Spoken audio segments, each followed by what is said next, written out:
Notre véritable engagement, c'est vrai qu'il a commencé à Buenos Aires, plus précisément dans les bidonvilles, parce que moi je travaillais pour le gouvernement argentin et des grandes institutions, et je me suis aperçue que là où vraiment les gens avaient le plus besoin de vivre mieux avec moins, ou en tout cas étaient plus prêts quelque part à changer de paradigme, c'était là où justement on avait le moins de ressources. C'est vrai que notre collectif, quand il va dans des entreprises ou donner des conférences, il a plusieurs objectifs. Premièrement, c'est le fait de pouvoir inspirer d'autres personnes, des individus, des mamans, des papas, des frères, des sœurs, et de montrer à quel point tous ces sentiments résonnent en chacun d'entre nous. Donc vraiment de parler à ce cœur, mais parler aussi à cet esprit, avec des choses tout à fait rationnelles que les entreprises ont tout intérêt à commencer à étudier sur de la perspective, sur de la futurologie, sur la collapsologie, sur des termes qu'avec notre comité scientifique, on étudie vraiment en profondeur, en expertise, en rationalité depuis des années.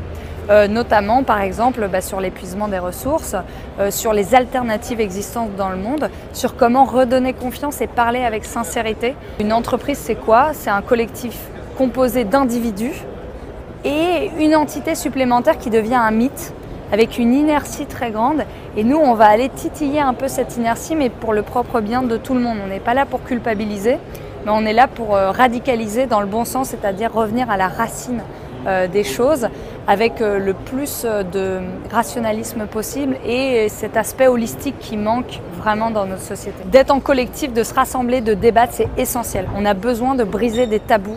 En France, c'est super important. Donc plus on en parle avec radicalité, sans langue de bois, et mieux c'est. Je suis très positive par l'action et j'espère que des groupes, des entreprises, des collectifs, des individus le seront aussi.